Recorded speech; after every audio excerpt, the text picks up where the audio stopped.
രാജ്യത്തിന്റെ ഭരണഘടനയെ വെല്ലുവിളിക്കുന്ന നിലപാടുകളാണ് കേന്ദ്ര സർക്കാർ കൈക്കൊള്ളുന്നതെന്ന് യൂത്ത് കോൺഗ്രസ് സംസ്ഥാന പ്രസിഡന്റ് രാഹുൽ മാങ്കൂട്ടത്തിൽ ഡിസിസി ഓഡിറ്റോറിയത്തിൽ നടന്ന യൂത്ത് കോൺഗ്രസ് കണ്ണൂർ ജില്ലാ നേതൃസംഗമം ഉദ്ഘാടനം ചെയ്ത് സംസാരിക്കുകയായിരുന്നു അദ്ദേഹം.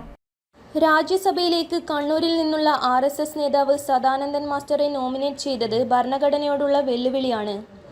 അക്രമ രാഷ്ട്രീയത്തിനെതിരെയുള്ള നോമിനേഷൻ എന്ന BJPയുടെ നിലപാട് ഒരിക്കലും അംഗീകരിക്കാനാവില്ല. രാഷ്ട്രീയമായ വിയോജിപ്പ് ഉയർത്തിയപ്പോഴും PT ഉഷ, സുരേഷ് ഗോപി എന്നിവർ അവരുടെ മേഖലകളിൽ വ്യക്തിമുദ്ര പതിപ്പിച്ചാണ് രാജ്യസഭയിൽ എത്തിയതെന്നും അദ്ദേഹം കൂട്ടിച്ചേർത്തു. കണ്ണൂരിൽ നിന്ന് ശ്രീ സദാനന്ദൻ എന്ന് പറയുന്ന വ്യക്തിയെ അദ്ദേഹത്തെ നോമിനേറ്റ് ചെയ്തു. എന്താണ് നോമിനേറ്റ് ചെയ്യുമ്പോൾ ഈ നാടിനോട് BJP വിളിച്ചു പറയുന്ന സന്ദേശം? രാഷ്ട്രീയത്തിനെതിരായിട്ടുള്ള സന്ദേശം എന്നാണ് BJPയുടെ സംസ്ഥാന അധ്യക്ഷൻ ആ നോമിനേഷനെ വിശേഷിപ്പിച്ചത്. എന്നാൽ ഈ മാലി രാജ്യസഭാ മെമ്പർ തന്നെ അദ്ദേഹത്തിന് നേരെയുണ്ടായ അതിക്രമം അങ്ങേയറ്റം അപലപനീയമാണ്, അതിനോടുള്ള പ്രതിഷേധം നമുക്ക് എല്ലാവർക്കും കൂടെ ആരോടുള്ള ക്രമമായാലും. പക്ഷെ അദ്ദേഹം തന്നെ പറഞ്ഞിട്ടുണ്ട്, അതിനുശേഷം ഉണ്ടാകുന്ന കൊലപാതകങ്ങൾ എന്റെ കാല് പോയില്ലായിരുന്നെങ്കിൽ ആ കൊലപാതകങ്ങൾ ഉണ്ടാകുമായിരുന്നില്ല എന്ന് പറയുന്ന തരത്തിൽ പിന്നീടുണ്ടാകുന്ന കൊലപാതകങ്ങളെ പാട്രണൈസ് ചെയ്ത് അതിനെ ലെജിറ്റിമേറ്റ് ചെയ്യുന്ന പ്രസ്താവന അദ്ദേഹത്തിന്റെ ഭാഗത്തുണ്ടായിട്ടുണ്ട്. അപ്പോ CPM-ഉം RSS-ഉം ഒരു കാലത്ത് അണികളെ വെച്ച് കൊണ്ടും കൊടുത്തും ചെയ്തിരുന്ന ആ പൊറാട്ട് നാടകത്തിന്റെ വക്താവായി തന്നെയല്ലേ അദ്ദേഹം നിലപാടെടുത്തിട്ടുള്ളത്. അപ്പൊ അതുകൊണ്ട് അദ്ദേഹത്തിന്റെ ആ നോമിനേഷൻ എങ്ങനെയാണ് അക്രമ രാഷ്ട്രീയത്തിനെതിരായിട്ടുള്ള ഒരു നോമിനേഷനായിട്ട് നമുക്ക് ഇറങ്ങാൻ പോലും കഴിയുക?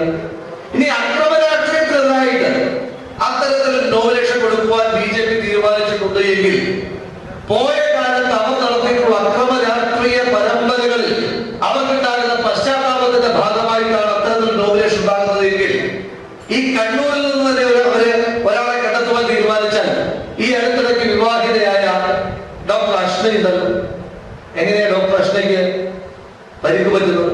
ഏതെങ്കിലും രാഷ്ട്രീയ സംഘർഷത്തിനിടയിലേക്ക് കയറി ചെന്ന രാഷ്ട്രീയ പ്രവർത്തകയാണോ? അല്ല.